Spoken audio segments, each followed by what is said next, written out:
A través de sus atrevidos viajes y destrezas de navegación, Portugal rápidamente estableció un imperio que se extendía desde África hasta Asia y América del Sur.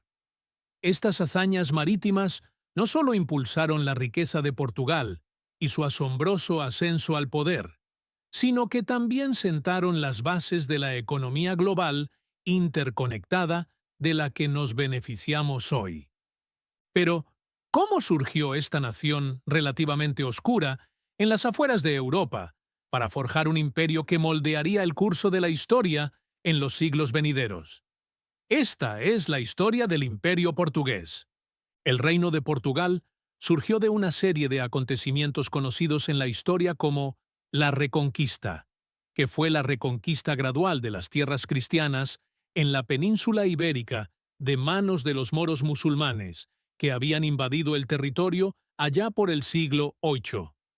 Habiéndose establecido como un reino soberano a mediados del siglo XII, los portugueses expulsaron a los moros restantes hacia el sur al capturar el territorio del Algarve en 1249, estableciendo efectivamente las fronteras de su reino siguiendo las mismas líneas que existen hoy.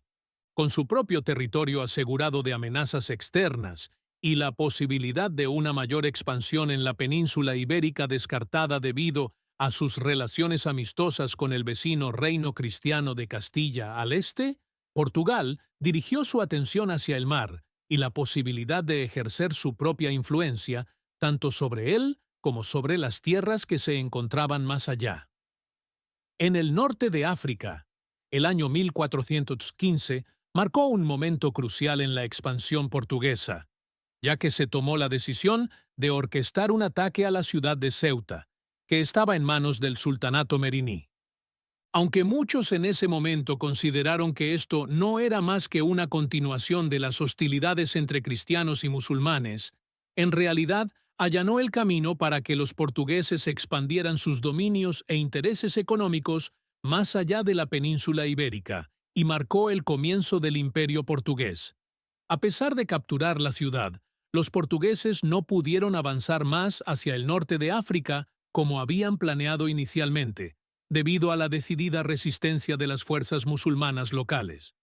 Sin embargo, continuaron guarneciendo Ceuta y utilizaron su puerto como base para explorar la costa atlántica de África. Esta política de exploración marítima fue defendida por una figura prominente en los primeros días del Imperio portugués, el príncipe Enrique el Navegante. Tenía curiosidad por saber hasta qué punto se extendían hacia el sur los territorios musulmanes de África y si sería posible llegar a Asia por una ruta marítima del este. En consecuencia, decenas de barcos portugueses comenzaron a zarpar hacia el Océano Atlántico y alrededor de la costa del norte de África, explorando cada vez más lo que entonces eran aguas inexploradas.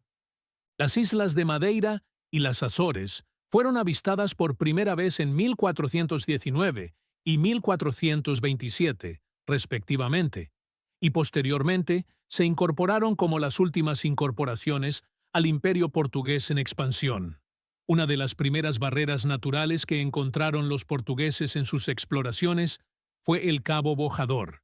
Las violentas aguas que lo rodean se habían cobrado muchas embarcaciones que habían intentado pasar anteriormente, y en general se consideraba que era un punto sin retorno.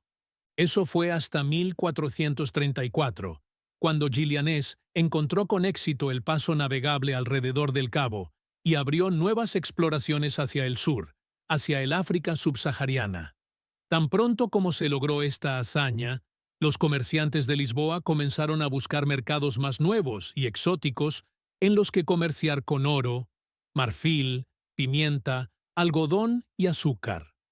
Todos los procedentes de África pronto se volvieron más comunes entre los puestos comerciales de Lisboa, al igual que la práctica de vender esclavos africanos, que inició la larga y oscura historia del comercio transatlántico de esclavos que continuaría durante los siguientes 400 años. Durante las décadas siguientes del siglo XV, los portugueses se aventuraron cada vez más al sur por la costa de África. llegando a las islas de Cabo Verde en 1456 y al Golfo de Guinea en la década de 1460. Mientras exploraban, dejaron atrás una serie de padrois, cruces de piedra grabadas con el escudo de armas portugueses, que marcaban sus reclamos territoriales, a los que siguió la construcción de fuertes y puestos comerciales. Desde estas bases, se dedicaron rentablemente al comercio de oro y esclavos, del que mantuvieron prácticamente un monopolio durante más de un siglo.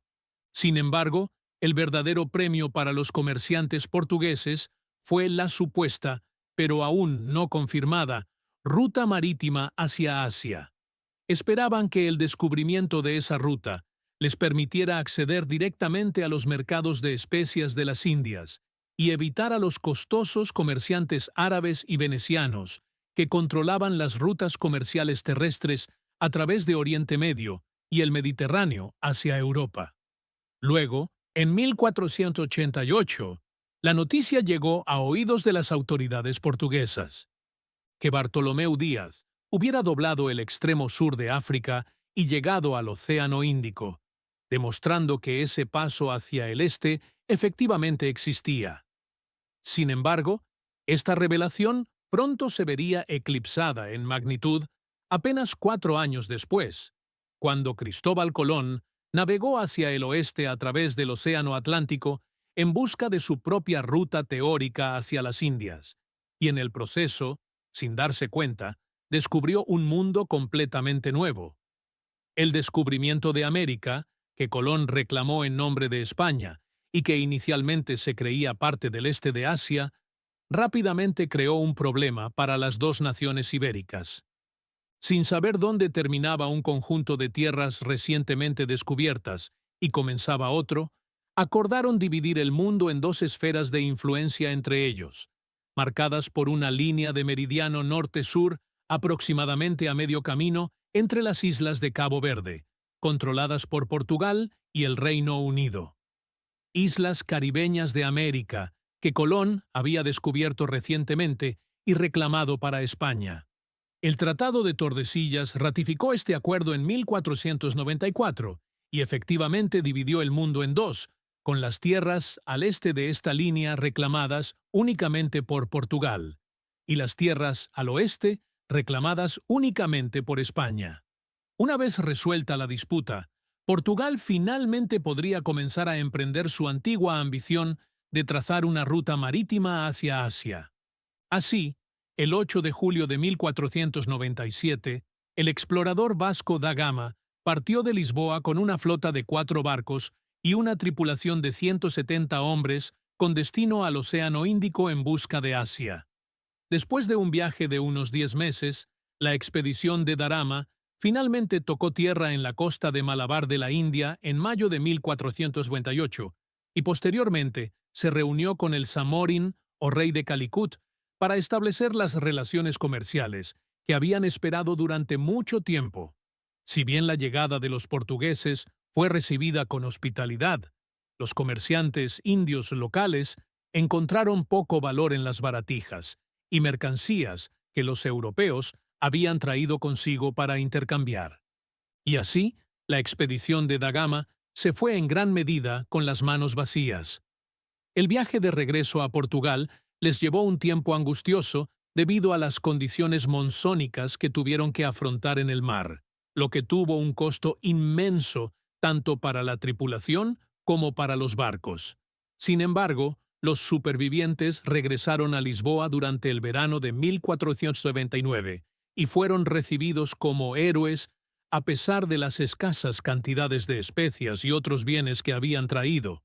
Aunque la expedición en sí tal vez no haya sido rentable, demostró que el comercio marítimo con Asia era posible y tenía un enorme potencial. La segunda expedición a la India zarpó en 1500 al mando de Pedro Álvarez Cabral, aunque mientras atravesaba el Océano Atlántico, navegó demasiado hacia el oeste y llegó inesperadamente a las costas de lo que hoy es Brasil. Aunque este descubrimiento puede haber sido involuntario, algunas especulaciones sugieren que es posible que los portugueses ya estuvieran conscientes de la existencia de Brasil, y supieran en secreto que esta parte de América del Sur estaba dentro de su territorio designado. Según el Tratado de Tordesillas, Cabral recomendó al rey portugués Manuel I Seto que se colonizara la tierra, y se enviaron dos viajes posteriores en 1501 y 1503. Se encontró que la tierra abundaba en palo brasileño, del que luego heredó su nombre. Pero el hecho de no encontrar oro o plata significó que, por el momento, los portugueses decidieron concentrar sus esfuerzos en el invaluable comercio fuera de la India. A medida que avanzaba la primera década del siglo XVI, los portugueses se aventuraron más en otras partes de Asia, como Sri Lanka e Indonesia, donde descubrieron las fuentes de la canela y la nuez moscada. Estos productos eran tan valiosos que Alfonso de Albuquerque, el primer virrey designado de la India portuguesa, ordenó la construcción de puestos comerciales y fortificaciones a lo largo de la ruta de 14.000 millas, que se extiende desde Portugal hasta las Indias Orientales. Estos servían como bases de operaciones para realizar el comercio y aseguraban la salvaguardia de sus valiosas cargas que debían ser transportadas en el largo y arduo viaje de regreso a los mercados de Europa. Poco después, la red comercial portuguesa se extendió hasta cubrir un área que rodeaba las costas de África, Arabia, India, Indonesia e incluso hasta China y Japón. Aunque los portugueses estaban motivados principalmente para establecer relaciones comerciales a través de medios pacíficos, su llegada a Asia a menudo fue recibida con bastante sospecha por parte de los comerciantes locales que los veían como nada más que intrusos extranjeros en su territorio. En consecuencia, a medida que crecieron las tensiones, los portugueses empezaron a imponer su actividad comercial con el uso de la fuerza. A lo largo del siglo XVI, estallaron numerosos conflictos en toda la región del Indo-Pacífico cuando los portugueses participaron en la guerra contra los numerosos sultanatos e imperios de Asia. Al poseer a menudo una tecnología militar superior a la de sus adversarios, los portugueses lograron en gran medida defender sus empresas comerciales, así como pasar a la ofensiva para capturar objetivos estratégicos que deseaban tomar para sí mismos. Sin embargo, no fue solo el comercio y la conquista lo que hizo avanzar los reinos del Imperio portugués. La religión también tuvo su papel que desempeñar.